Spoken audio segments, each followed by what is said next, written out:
All right. I've been bashing everybody, kind of criticizing me and making fun of me for what I've been saying. For criticizing me for talking about the leaks. And I'd just like to take this chance to apologize to absolutely fucking nobody. The double champ knows what the fuck he wants, baby. Look here. All right, we got to get these leaks out of the way real quick. There's a whole ass post on Twitter that basically details this guy's whole plot synopsis, and while he did admit to getting some things wrong, he quite literally said, yeah, I got some things wrong. He literally said that he also got most of the major stuff right. And I mean, like, let's just be real here. This is nothing to really do with the leaks. It's more about the insider, because that insider that they posted confirmed a lot of these leaks. The first one being Ivy. The fact that Ivy is, of course, back. She's 9 years old, revived by Luthor, and doesn't remember Harley, and doesn't like the name Poison Ivy. That's literally the first couple things that he says within this goddamn thing. And I'm like, well, if the leaks are fake, then how the fuck did he accurately describe that? Oh, it's because he had still accurate information. And while you go on and you keep going on, there's also a mention about an ice cream truck, about how the Suicide Squad uses an ice cream truck. And when I saw that, bro, when I saw that moment in the trailer, I'm like, oh my god, this thing is real. Sure, there are some moments like Superman going to Krypton or whatever is not real, but some of it is real. Some of it is very, very accurate, whether you like to admit it or not. You can say, oh, it's not full of context.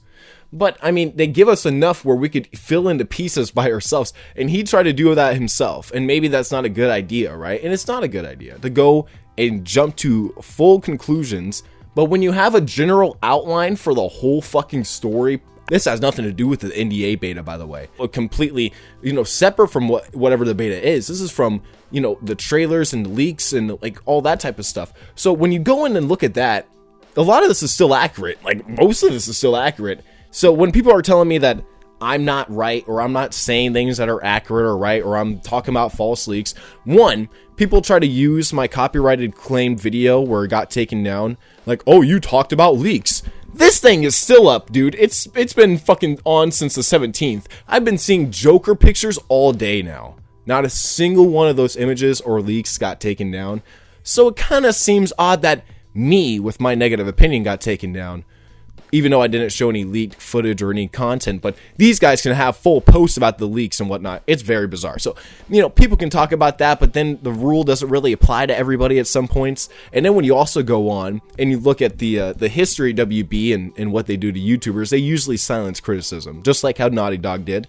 That is very true. I loved Last of Us 2, but Naughty Dog did silence people.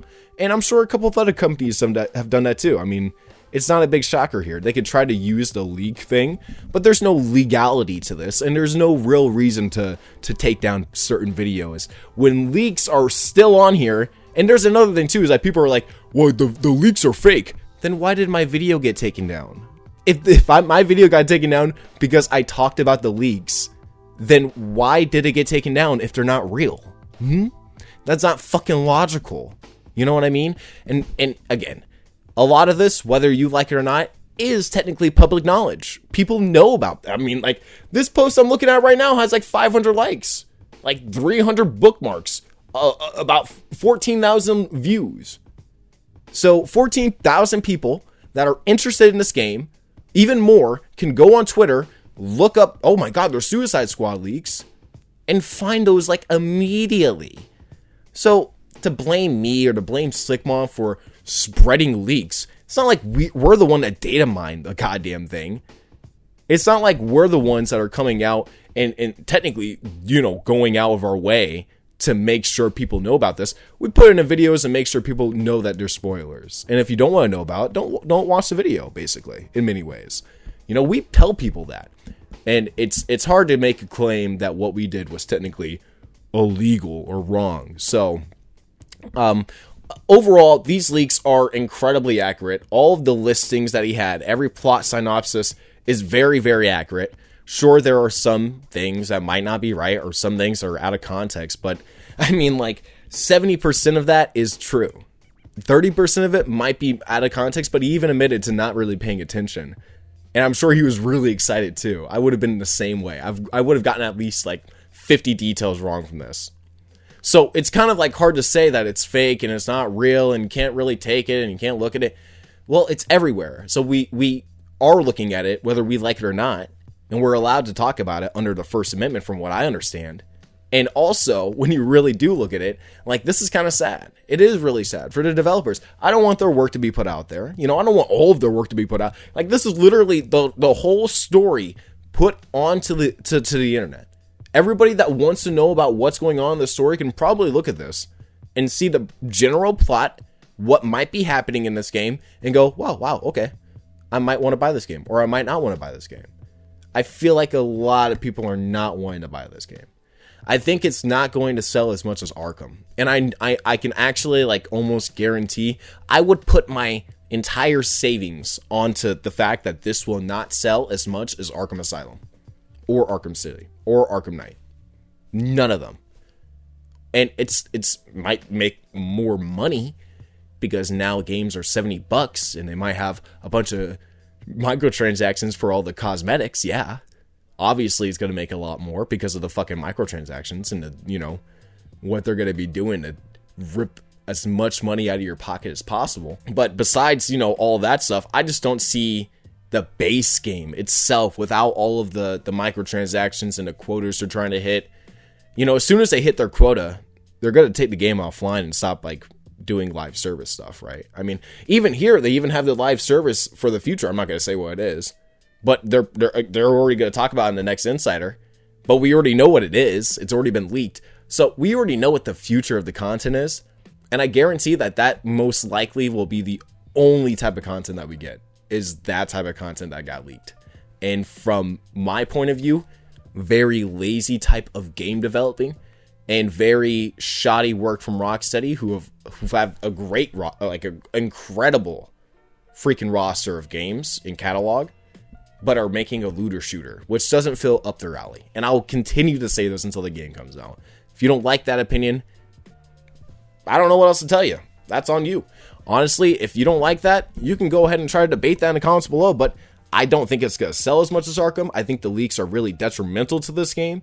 It's going to really affect the sales and how it actually is presented throughout the world. And this guy really did fuck up this company. You know, they really did fuck up the story and the whole game. Like, no matter what now, a lot of people that saw this firsthand, or secondhand leaks, they saw this and they're like, oh my good lord, that's all gonna happen, and never thought twice about it. Never saw the reports about it being fake, which, by the way, like Forbes, I think, tweeted about this. It's not all fake. He made a few mistakes. It's not all fake, though.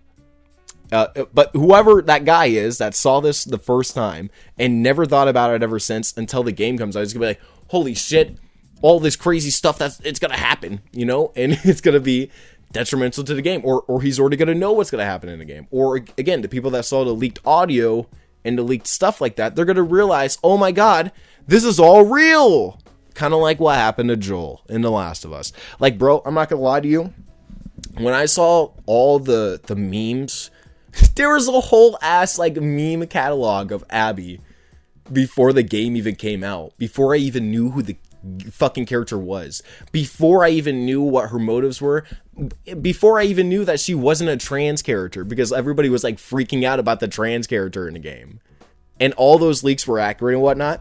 But when I played it, the leaks like almost like made me not believe it for a second, right? And then when I saw them enter the room, I'm like, holy shit. So it's going to be a lot similar to that in many ways. When people go and play this game, you know, the Joel of this game, the Suicide Squad game, the main character of the last games, that character that we played as the last games in this universe for the Suicide Squad, that Joel type character gets blasted like a motherfucker, and everybody that sees that cutscene or sees what's happening or saw what was taking place is going to be like, oh my god, it was real.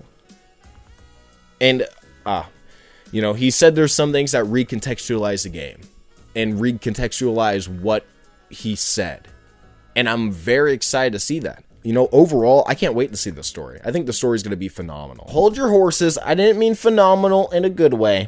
My camera was dying. I meant phenomenally fucking terrible. I think that this story, from what we've heard, is mean-spirited to the Arkham universe. It is, from what we see in the trailers, incredibly like disrespectful to the DC characters brand in general. Superman, Flash, Green Lantern. And again, I even think that Flash and Green Lantern's deaths can work in an interesting way, but I don't see them continuing this Arkhamverse in an interesting way. I don't see them continuing this universe in a way that's meaningful and really worthwhile for people that are interested in the story and where it goes. Like Flash, Barry can die, right? Wally comes up. Amazing. I love that shit. Green Lantern, John Stewart can die. And then Hal Jordan or Kyle Rayner comes up. Kyle Rayner comes up. Green Gardner or Guy Gardner, my bad. Guy Gardner comes up. Holy shit. Guy Gardner is perfect for this game. Why they didn't choose that guy instead of John Stewart, I don't know. But I think Guy Gardner would be a perfect Green Lantern to come in and play some type of antagonist role just because he's a fucking douchebag. It's perfect. So, again, like I said, I think that in many ways it can work. But for certain characters, like Superman and Batman, it almost does not work, and I don't like what they're doing with those characters. So, you know, you can hate me for that aspect, and you know what I think about the story. I think the gameplay, from what we've seen in all the demo, or from all the trailers and all the inside demos, like all the insider demos that they showed, you know, the shooting, it's okay, and the melee's okay. A lot of people are excited about the RPG element, but it's like, I don't know, you know, it gets stale for me after a while, and a lot of people were excited about that same shit in Avengers and in Gotham Knights too, like, oh my god, they let us customize our skill. Like, oh my god, bro, is it that exciting to customize your, like, skill points and do 2.7 more melee damage and negative 5.7 gun damage and negative 8.7 aim and 20% more kick on your gun? Like, is that really more interesting than just like running around and beating people up and criminals up as like Batman, or maybe potentially running around as Flash or flying around as Green Lantern and Superman? Like, is that a lot more interesting? Like, I can't wrap my head around the logic behind like RPGs, I guess, because or live service type games like this, like Destiny and even to an extent Avengers. I can't, because it's just like, after the first game loop, like what should captivate people playing a game isn't continuous content that's after the game. It should be the content that we already have. And it's like, I don't know, maybe I'm just like old school, but either way, I can't wait to see what they do. I think the story will be interesting and honestly potentially even fun. You know, I don't even really know. I don't really know. It could be the greatest story ever told, but from what we've seen, from what I've heard, it does not look like it's going to be the greatest story ever told. So if you're new, go ahead and subscribe. I want to know your guys' thoughts and opinions in the comments below. You guys have been incredibly supportive, even with all my copyright claims and stuff like that. And, you know, Christmas Eve is today, I believe, as well. So Merry Christmas Eve. I might have a video up tomorrow for Christmas of a certain Arkham game that's set during Christmas. So that might be fun. So if you're new, go ahead and subscribe for that. I'll see you guys in my next one. Peace out.